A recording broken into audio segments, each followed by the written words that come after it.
Welcome to NTD News Today. Here are today's top stories. The Trump administration has suspended leases for 5 offshore wind projects off the East Coast. The Pentagon has expressed concerns over its military radar systems. Illegal immigrants who self-deport from America will get a $3,000 stipend. The DHS warns what could happen if they don't. President Trump names Jeff Landry as special envoy to Greenland. Why he's chosen the Louisiana governor, plus responses from Greenland and Denmark. New details on the investigation into Australia's Bondi Beach shooting. Police say the terror suspects threw unexploded bombs into the crowd and practiced shooting ahead of the attack. What we know so far. Paramount Skydance amends its offer to buy Warner Brothers Discovery. The announcement comes as the streaming giant competes with a bid from Netflix.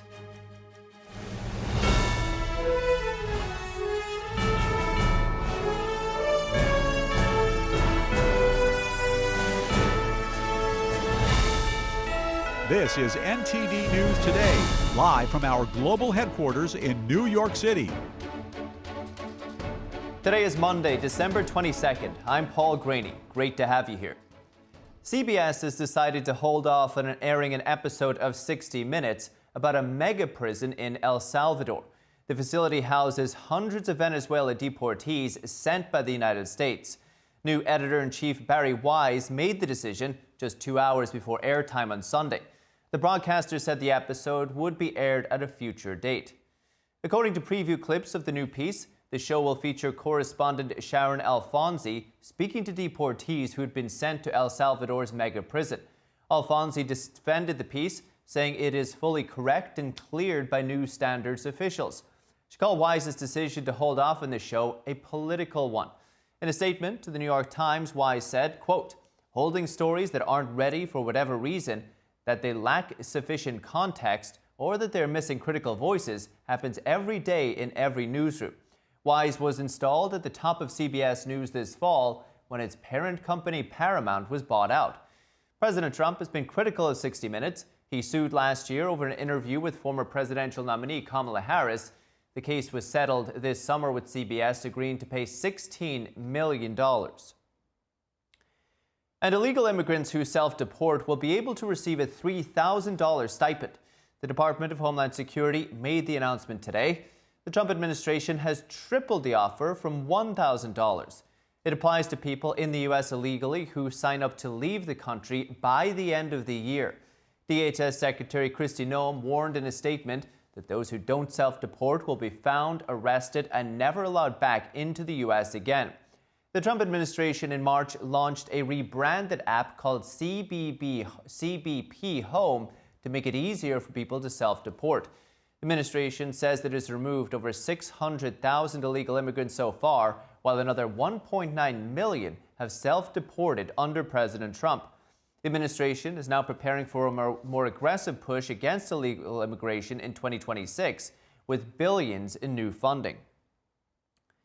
Now, the Trump administration has suspended leases for 5 offshore wind projects off the East Coast. The Pentagon expressing concerns that the installations would interfere with military radar systems. According to the Pentagon, the movement of huge turbine blades and the highly reflective towers cause radar interference, and the resulting clutter obscures legitimate moving targets and generates false targets in the vicinity of the wind projects. During his last presidential campaign, Donald Trump vowed to end the offshore wind industry. The president has argued that the wind energy projects are too expensive and hurt whales and birds. And an update on the deadly Bondi Beach shooting in Australia. Authorities say 2 gunmen threw homemade explosive devices at that Hanukkah celebration on December 14th, but the bombs failed to detonate. Here are the details. Australian police say homemade pipe and tennis ball bombs were thrown at a crowd before last week's mass shooting at Bondi Beach, but they failed to detonate. Court documents also reveal how the father-son duo planned the December 14 attack on a Jewish Hanukkah celebration, leaving 15 dead and dozens injured. Police say the alleged gunmen Sajid and Navid Akram trained with firearms in an isolated rural part of New South Wales and visited Bondi 2 days prior to the attack. Sajid was killed by police while his son Navid faces 59 charges. including murder and terrorism.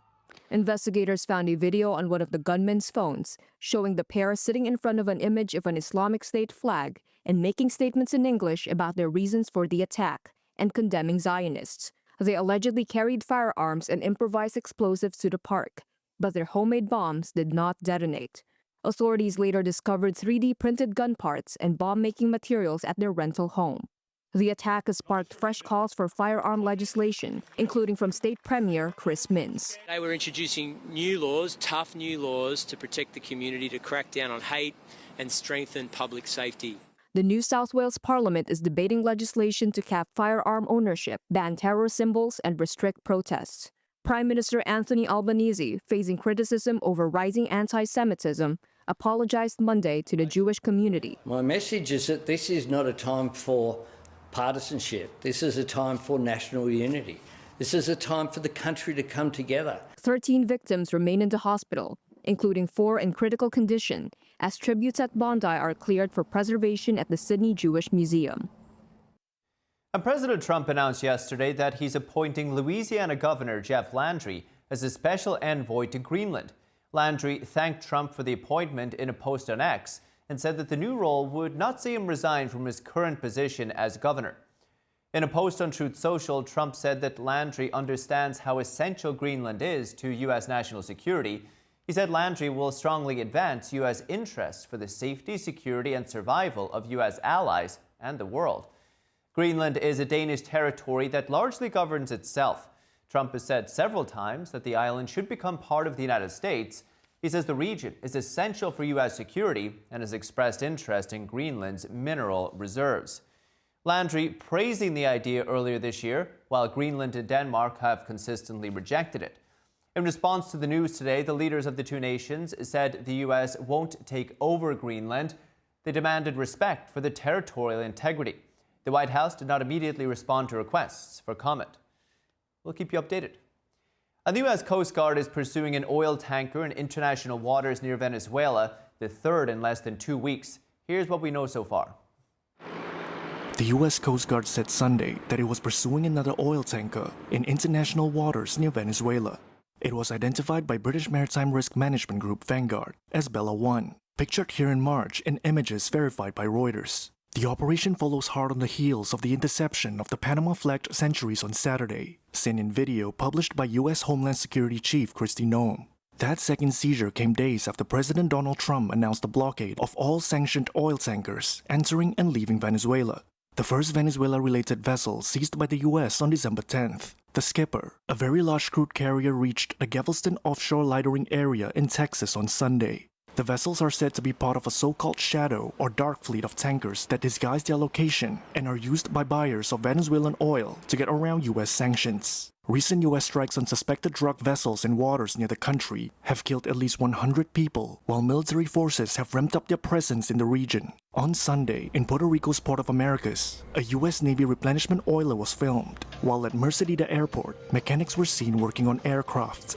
Trump has said the U.S. will soon start land strikes on Venezuela. And Paramount Skydance has amended its offer to buy Warner Brothers Discovery. The studio said that Larry Ellison, the father of Paramount CEO David Ellison, would support the acquisition. This month, Paramount presented Warner Brothers Discovery with an all-cash $30 per share bid. The studio valued the entertainment empire, including its portfolio of television networks, at $108.4 billion. But competing streaming giant Netflix said earlier this month that it would require Warner Brothers Discovery. Netflix offered a deal equating to an equity value of $72 billion and an enterprise value approaching $83 billion. Paramount said in a statement that Larry Ellison has agreed to provide an irrevocable personal guarantee of $40.4 billion of equity financing for the offer. The studio added that the Oracle billionaire has also agreed to pay any damages claims against Paramount. And it may be the most wonderful time of the year, but can also be kind of stressful on different levels. The holiday travel season is underway, so expect to see lots of traffic and long waits. Here are a few tips to beat the rush. The year 2025 is ending on a historic note. AAA estimates a record-setting 122.4 million Americans will travel at least 50 miles from home. You've got this 2-week period when people are coming and going during different times. AAA says nearly 110 million will drive, just over 8 million will fly, and close to 5 million will take other forms of travel like buses or trains. For those getting behind the wheel this holiday season, a basic rule of thumb: the sooner you leave, the better. Early mornings are the best. Those are the times that you're going to have the lighter traffic. Also, you don't have the buildup and more opportunities for there to be crashes or construction later in the day. If you're heading to the airport, be proactive before pulling up to the front doors. Do everything you can before you get to the airport. Reserve that parking. Check into that flight. Prepay for checked baggage. It's really going to save you time and heartache when you get there. And as for those procrastinators who may still be looking for a last-minute bargain on a plane ticket, there's always weird things going on with airfare, so you can probably find a cheap deal to fly. But is there value in that flight? Is the layover 3 times longer than it normally would be? Is it going to take you 3 times longer to get to your destination? And severe flash flooding swept through Redding, California yesterday, leaving at least 1 person dead. Heavy rains also flooded highways and roads, causing several vehicles to be stranded. The mayor of Redding said that local police and fire crews have been performing water rescues while workers clear roads and utility companies work to restore power. Officials are urging motorists to exercise extreme caution and avoid flooded streets. Another coastal storm is expected to hit the west coast on Christmas Eve, with Southern California bearing the brunt of the storm. Authorities are expecting potential for flash flooding and mudslides, especially across wildfire burn scars. And speeches from Vice President J.D. Vance, a special guest, and much more wrapped up the final day of Americafest, hosted by Turning Point USA. NTD's Tiffany Meyer has the highlights from Phoenix, Arizona.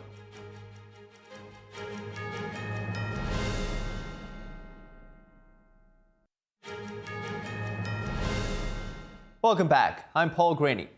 Both Democrats and Republicans are trying to get health care bills through Congress. The major sticking point is health insurance and the Enhanced Affordable Care Act subsidies that are set to expire very soon. Now, home caregivers are also seeking reform or at least more support. With us now is Rebecca Dowie, founder of the Caregiving Support Network. Rebecca, good morning. Great to see you. I think it's afternoon already. Rebecca, you say there are 63 million caregivers in America. That's a striking number. Before we get into any policy, what's the range of things that these 60 million people do as caregivers?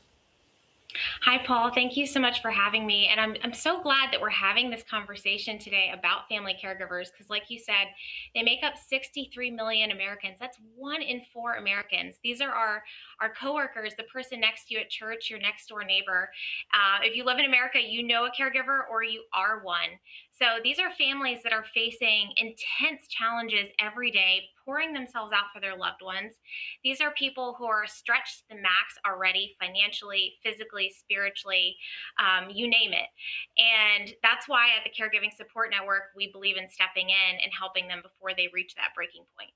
And what are you asking Washington for?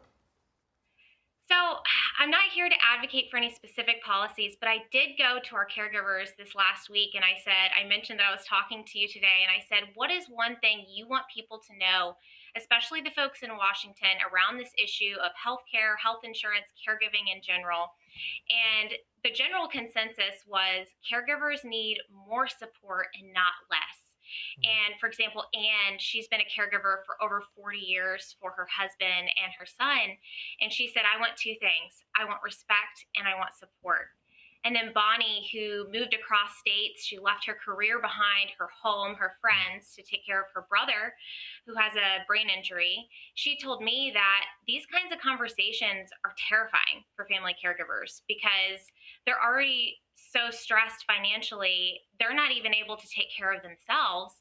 And usually they're making immense sacrifices from their own personal health to pour out for their loved one. And so we're not here to say that we want particular policies from the government, but it's my personal belief that we need to see more from the private sector as well, which is why we founded the Caregiving Support Network. So how might that, obviously, caregiving, it's something that commends, is very commendable, you know, it can be extremely challenging for family members and others caring for somebody else. Of course, with respect, of course, we need to give them more of it, but how does it manifest? What do they need? I know from a financial perspective, you want tax relief. Is there something specific that you guys would like? Yes, so the caregivers that we're talking to every day, and then from my own personal experience as a family caregiver, first of all, we need to be talked about in the halls of Congress and in our churches and in our businesses. Like I said, from the private sector, we need to see so much more talk happening around what caregivers need, which is why I'm so grateful we're talking today and why I'm glad these conversations are happening in the halls of Congress. But while we're debating policy, like you said, what do they need right now? I mean, we know that the government can never meet all of our needs where we're at. So what do they need to feel like they can keep going? And there's a couple things there. There's, first of all, community. Even though it's such a large community, 63 million Americans, we feel so isolated because we are in our homes taking care of our loved ones. Often we're not able to go out to places of worship or places where you might reconnect with friends. You're at home with your loved one.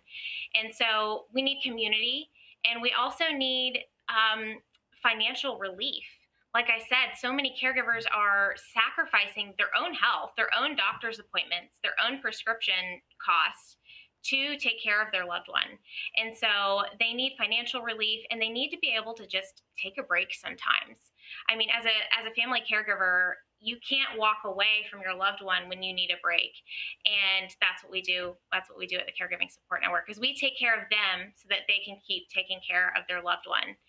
And something I would like to note as well that I think needs to be brought into this discussion, especially in DC, is that family caregivers are providing over $600 billion of unpaid care for their loved ones every single year.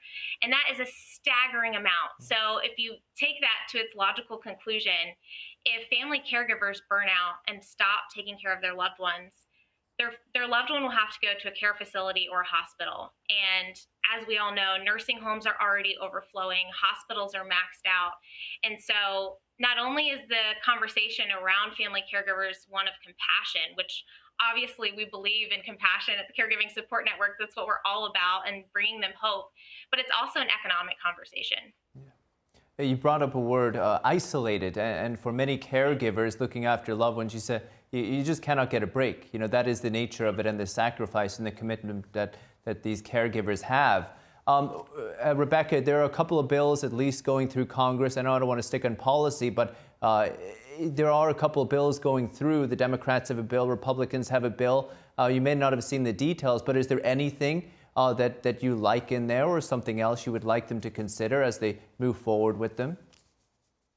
Like I said, our family caregivers just emphasized to me, we need more help and not less help. And whether that comes from government or the private sector, which obviously I'm a huge fan of with a nonprofit, but they need more help. Like I said, Bonnie said these conversations are terrifying for families. I talked to a single mom who takes care of her 2 boys with special needs, and she said, you know, I'm already so maxed out. I had to leave my career behind to take care of my children, which she was glad to do, but she had to leave that career behind to take care of them. And something she brought up was that the home health aides aren't being paid enough, in her mind, to fully staff these insurance companies. So it all goes back to the private insurance companies. Yes, we want to see action taken in every sector for our family caregivers, but in her opinion, people are making more at Target or Walmart than they are with these home healthcare agencies. And so she would like to see more support in that area as well. Incredible. Rebecca, finally, any message for America's caregivers this Christmas week? Yes. To any family caregiver listening today, you are so loved. You are not alone. And we would love to have you join our community, caregivingsupportnetwork.org. We are fully donor funded as well. So if maybe you're like me and you're on the other side of caregiving and you want to give back to a family caregiver this Christmas, you can go to caregivingsupportnetwork.org. Rebecca Dowie. Rebecca, thank you. Merry Christmas. Thank you, Paul. Merry Christmas. And Americafest has now come to a close, the 4-day conference held by Turning Point USA, and NTD was on site to capture the event, including speeches from some of the biggest names in conservative circles. Speakers included Erica Kirk, Donald Trump Jr., and Vice President J.D. Vance, who was endorsed by Erica Kirk for the 2028 presidential election. NTD's Tiffany Meyer was in Arizona with highlights from the event's final day. The enthusiasm here has been palpable across all 4 days, with attendees passionate about carrying forth Charlie Kirk's legacy. And to end on a high note, even a surprise special guest took the stage. Here's that moment, plus some other highlights.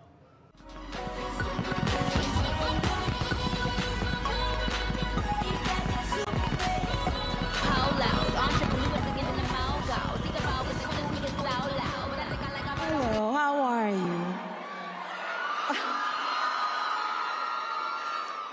So those of you who know, Charlie was very good about having a surprise for every AmFest.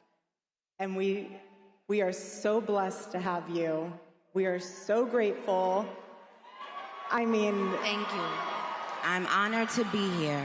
I am honored to be here. Thank you for having me.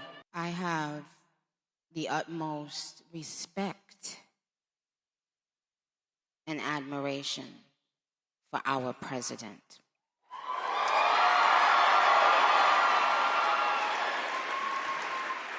He has, I don't know if he even knows this, but he's given so many people hope that there's a chance to beat the bad guys and to win and to do it with your head held high and your integrity intact.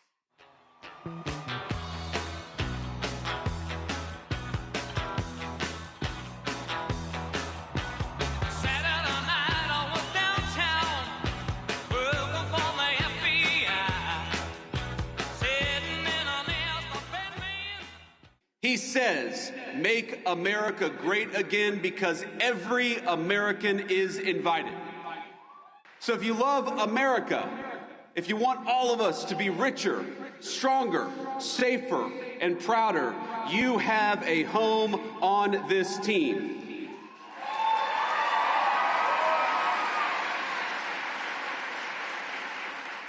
I didn't bring a list of conservatives to denounce or to deplatform. And I don't really care if some people out there, I'm sure we'll have the fake news media, denounce me after this speech. But let me just say, the best way to honor Charlie is that none of us here should be doing something after Charlie's death that he himself refused to do in life. He invited all of us here.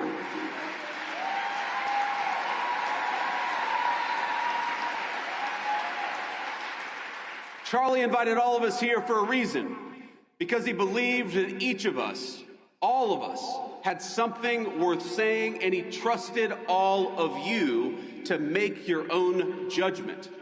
This was the first major conference for Turning Point USA since the assassination of its founder, Charlie Kirk. But if the enthusiasm and numbers here are any indicator, this movement isn't going anywhere.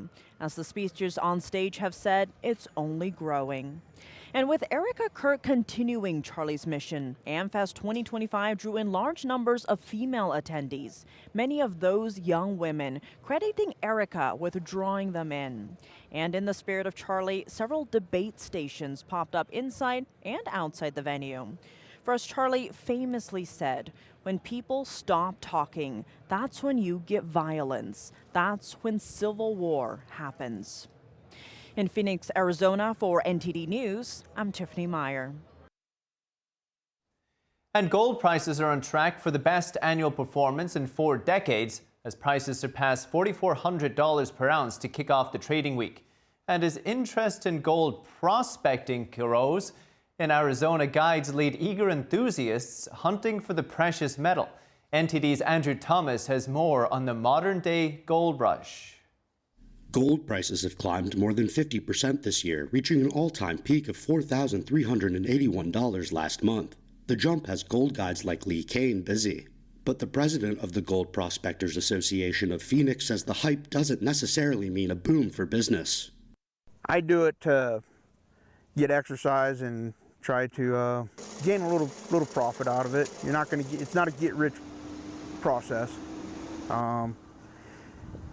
Always wanted to go big time, but haven't been able to yet. Kane led his members on a recent gold hunt at a mine claim northwest of Phoenix. They used metal detectors, dry mining equipment, and other tools to find some flecks of gold. Root member David Swearigan showed off some small flecks in his gold pan, a shallow plate used to separate the precious metal from other materials. So basically what we ran was about 1 5-gallon bucket full of dirt, and that's what came out. You run 40 of those? That's almost $100 worth of gold right there, if you run about 40 of them. At Goldfield Ghost Town, visitors relive the historic gold rush in the area near Superstition Mountain. Tour guide Casey Jackson says modern interest in gold is a big draw. But we are always excited when we're watching the gold prices. It could get more people excited in it, bring more people to town. Plus, it gives us an opportunity to tell people, because every single day on the tour, someone says, well, what's gold worth? And so all the tour guides, we keep track on it kind of, on a daily basis, put it up in the hoist house, which is where we operate at. As prices continue to soar, small gold mining towns in Arizona and the rest of the American West could see a new gold rush. Andrew Thomas, NTD News. And still to come, the European Commission is objecting to Chinese tariffs on European Union dairy products. The increased duties take effect tomorrow. And the world's largest nuclear power plant is set to resume operations. The decision marks the beginning of Japan's return to nuclear energy nearly 15 years after the Fukushima disaster.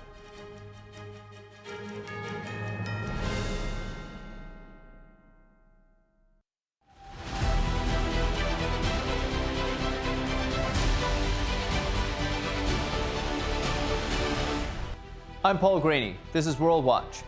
A Russian general was killed in an apparent car bombing in Moscow.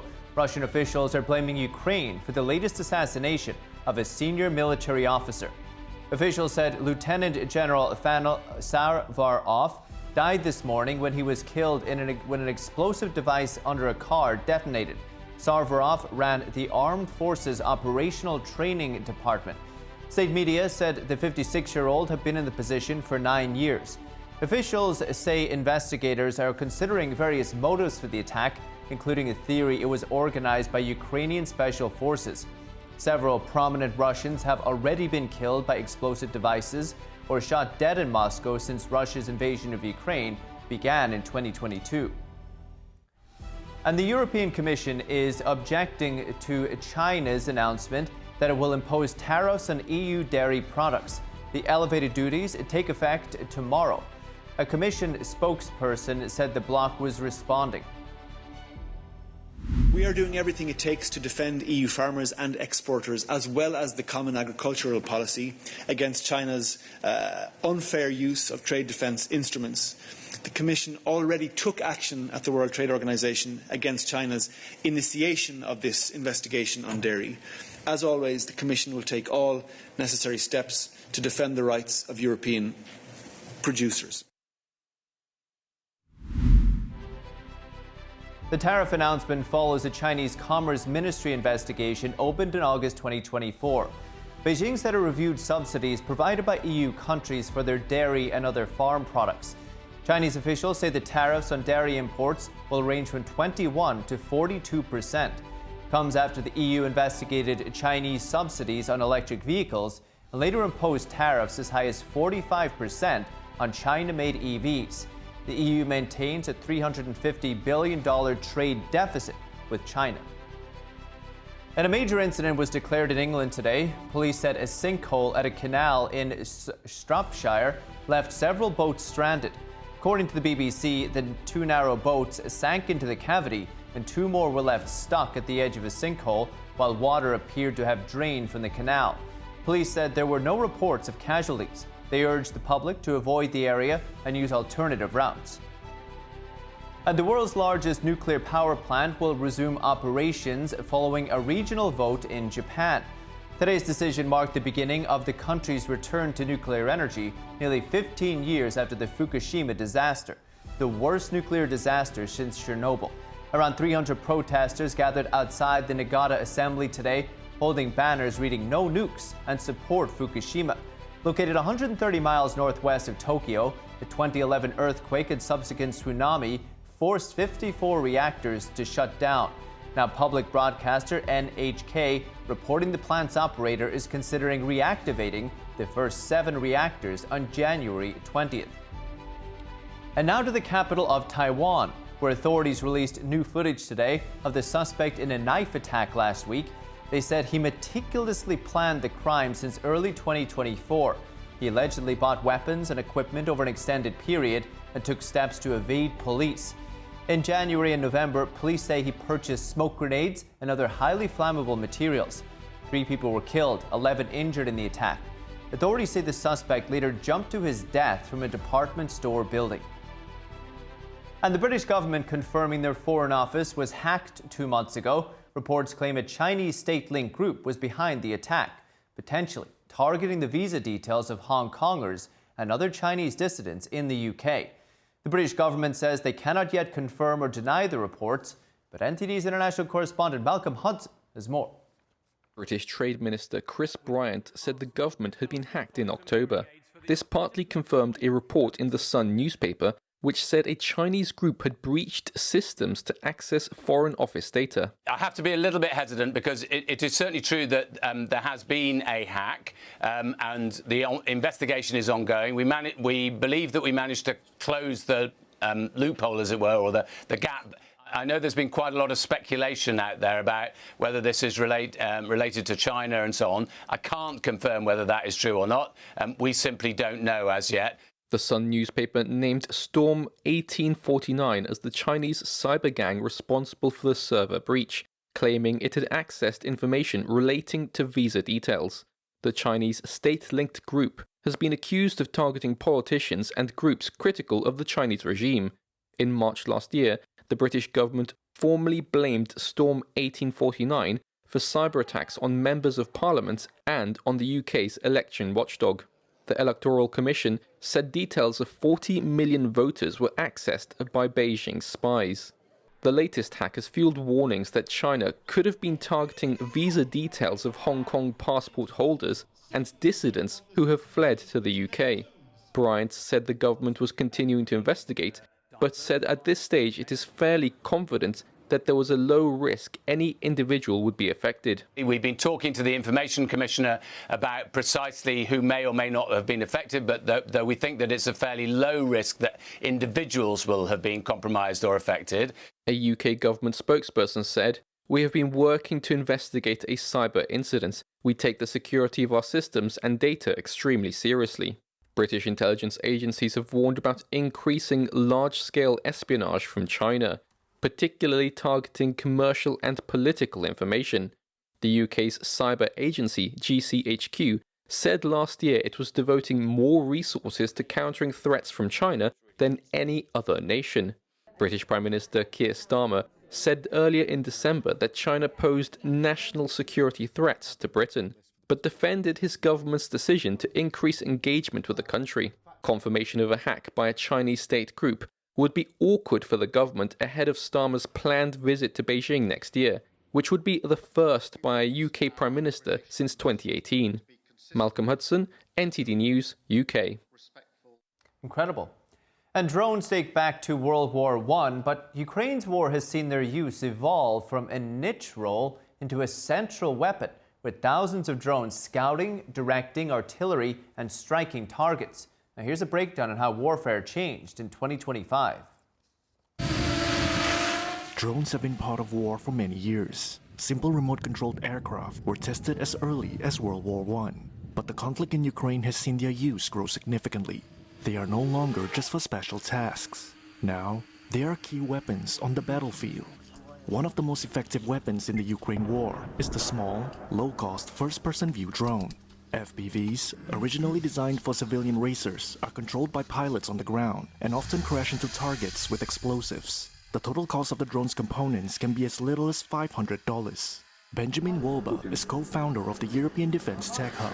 So we have very cheap FPV drones costing just a couple $100 or $1,000, taking out very expensive, very bespoke systems such as tanks, fighter jets, helicopters. When you look at studies where combat kills come from, 70 to 80% of kills and injuries come from FPV drones. Ukrainian soldiers say drones force tanks and heavy vehicles to stay farther back from the front.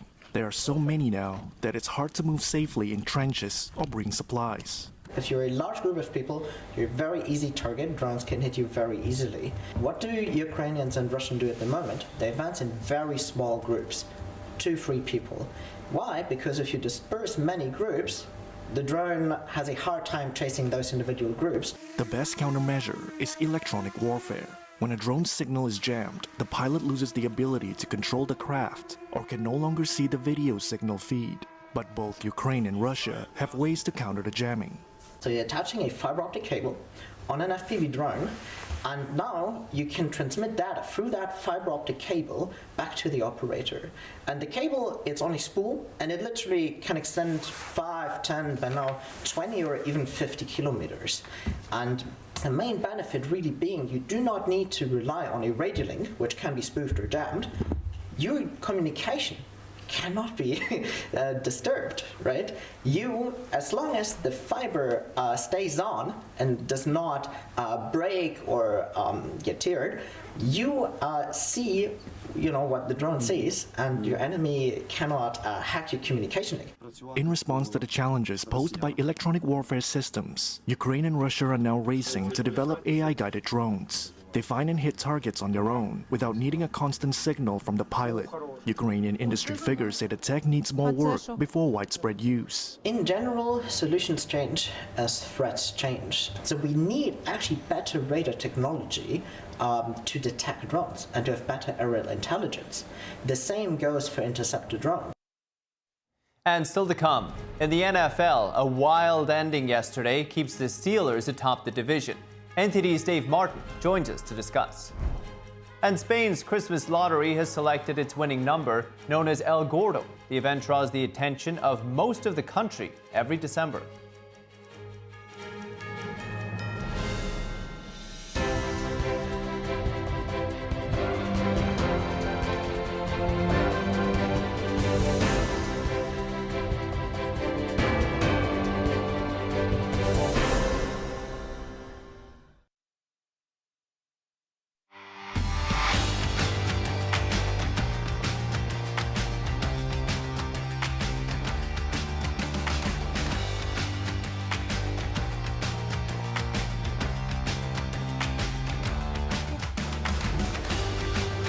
And welcome back. I'm Paul Graney. Now for your sports news, we're joined as always by NTD's Dave Martin. Dave, as always, great to see you. Hey, great to see you, Paul. Yeah, Dave, got some boxing to talk about in a moment, if that's what you call it. It's the first NFL playoffs, just 2 weeks away. How's it looking? Well, there was a thrilling game yesterday. There were several of them. Probably the most thrilling, though, was Steelers' win over the Lions, which kept Pittsburgh in the playoff race with 2 weeks to go, like you said. Now, Pittsburgh was up 29-17. I don't think I've ever seen this kind of ending. 29-17 late in the fourth quarter. Lions get a score to make it 29-24. So within 5, they still need a touchdown. So then the final play of the game is like 5 seconds left. They're at the 9-yard line, 9 yards from the end zone. It looked like Detroit scored again on this miraculous play. Receiver was stopped just short of the goal line, but he lateraled to the quarterback who ran in for the score. The crowd went wild, but it was negated. There was a very rare offensive pass interference call. Ended the game. I don't remember. The quarterback, he didn't get the score? So they didn't give it to him? No, they didn't give it to him because the penalty was on the receiver before that. No. So, I mean, it was the craziest ending. The greatest touchdown never scored. The greatest touchdown never scored. That's a good way to say it, Paul. So Steelers won. They've now got a 2-game lead over the Ravens. Ravens lost last night. Might have lost their quarterback again. Lamar Jackson, reigning MVP, out. He missed the rest. He missed He missed the second half of the game with an injury. It's like his third injury this year. So his status right now is unknown. But it was quite a thrilling game, though, in Pittsburgh. Steelers up 2 games with 2 games left. Well, quarterback. College football. 2 games, 2 close ones, 2 blowouts. What do you make of it? I mean, the blowouts were predictable. I mean, it was expected James Madison and Tulane, would lose big. They did. Ole Miss beat Tulane 41-10. Oregon then beat James Madison 51-34. Neither game was really exciting. The other 2 games were very good. But I wonder if the committee, though, makes some changes because of those. I don't think they intended for those 2 group of 5 teams to make the playoffs, 2 of those non-Power 4 teams. And these blowouts, I think they're the reason why, other than to, although I don't know what they can do, other than to tell the ACC you got to change your tiebreaker so a good team actually gets into the conference game and possibly makes it into the playoffs, or else they expand the playoffs. I'm not sure what else they can do. Meanwhile, though, they had to deny Notre Dame a spot in these playoffs. I don't think anyone would disagree. Notre Dame would have made for a much better opponent against Ole Miss or Oregon. I can see them beating either of those teams. So I wouldn't be surprised if you see some kind of changes to address this. Probably the most likely decision is that they expand these playoffs, allow more teams in. Why, you don't like the underdogs? No, I don't. Why? No, I don't like the underdogs because they don't make as good of an opponent. I mean, Notre Dame is a very worthy opponent. The Irish, Paul, Irish, the Irish should have got in. Well, you know what? Here's the thing. There's not quite a playoffs to actually get in, especially for the Irish because, well, that's their own fault. They're not in a conference. They could be in any conference they want to get in. You're right. It kind of is their own fault. They got to play better. But still. You gonna change the rules? Yeah, let's change the rules. We made up the rules to begin with. We can change them.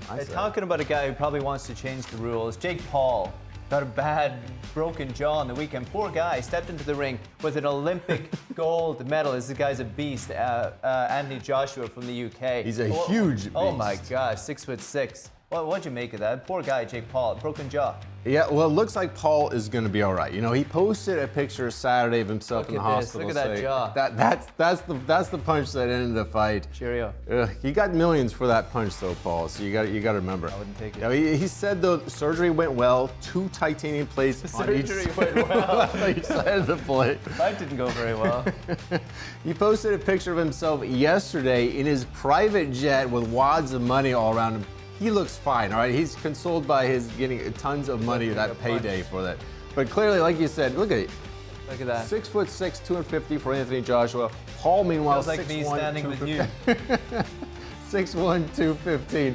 So he's given up 5 inches and 30 pounds. You saw the first 4 rounds. Paul just kind of danced around pretty much. Joshua couldn't quite cut off the ring. Blame him. The referee basically told them at the end of the 4th, you 2 got to fight because the crowd is booing at them. And to Paul's credit, he stood in at least for the 5th and 6th round. Unfortunately, he got knocked down 4 times. Finally, at the end, he gets his jaw broken.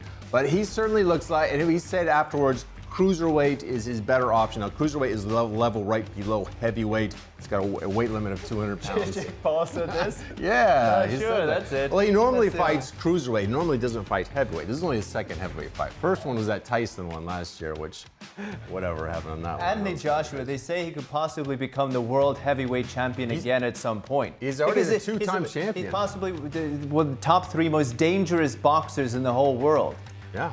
And he had 30 pounds over Paul, too. So he had a lot of experience. So it went the way a lot of people thought. I was kind of hoping to be closer than that. But, yeah. Closer. All right, Dave Martin, we appreciate it. Thank you. Couldn't be much further away. All right, we're moving on. Artisans in Poland crafting luxury Christmas ornaments. Their festive decorations are drawing global attention with high-end stores selling the pieces. NTD's Andrew Thomas has more on the effort behind each ornament. This is Glitter Lab. The family-run business sells ornaments, but owner Barbara Mostowska says the pieces aren't just for the holidays. These are ornaments we hope our customers have in their homes, whether on hangers or in display cases, year-round, and not just displayed on the Christmas tree. We like to think of our products as simply home decorations, jewelry for the home. Glitter Lab's ornaments come in a variety of shapes and intricate designs. One of their exclusive designs for Harrods, the yellow floral bauble. People increasingly value handmade craftsmanship. In an age when you can buy anything anywhere for next to nothing, something made from scratch here in a European country, with honest work and thoughtfulness, is truly valued by customers. Glitter Lab's workshop has been operating for more than 80 years in southern Poland. Mostowska is the 3rd generation of her family to manage the business. My grandparents opened a company right after the war, Second World War, where they produced glass cigarette holders. Then éprouvette, I think that's the word, tiny bottles for cake fragrances. And then tiny baubles, then slow-blown baubles, the ones we all know from childhood, some swans, mushrooms, that sort of thing, pine cones. Each piece of glassware is made by hand. A team of 5 crafts each ornament. Designer Mariola Cola explains their process. We are artists, after all, because we must be truly creative. Our imagination knows no bounds, as we experiment with a variety of materials that other companies will only know how to use after us. Cola is the most experienced designer at Glitter Lab. She describes the satisfaction she derives from her work. My favorite moment, the one I look forward to from the very beginning, as soon as I start working on a bauble, is the client's approval, without any corrections. It means I've met their expectations, their taste, and that's the greatest joy for me. I couldn't ask for a greater reward. Glitter Lab staff are dedicated to their work. The company's customer service representative says their customers are too. It's like collecting completely different things. Stamps, coins. It's the same with these baubles. And I think that's the point. The desire to own something unique. If it's handmade, the price automatically goes up. And here, all our baubles are handmade. So each bauble is unique. Kucharska says she's yet to see an unsatisfied customer. Andrew Thomas, NTD News. And Spain's Christmas lottery has selected its winning number. The jackpot went to the northern region of Castile and Leon and part of Madrid. Known as El Gordo, the winning number is sold multiple times. It can go to winners across several regions. The event draws the attention of most of the country every December 22nd when school children call out the winning numbers. In the months leading up to the event, relatives, co-workers and groups of friends and clubs often pool their money to buy tickets together. The televised draw dates back to 1812 and tickets cost around $20. And if you have any feedback on the show, maybe you'd like to see us cover something in particular, send us an email at news.today@ntd.com. We'd love to hear from you. We'll cover more news right after this break.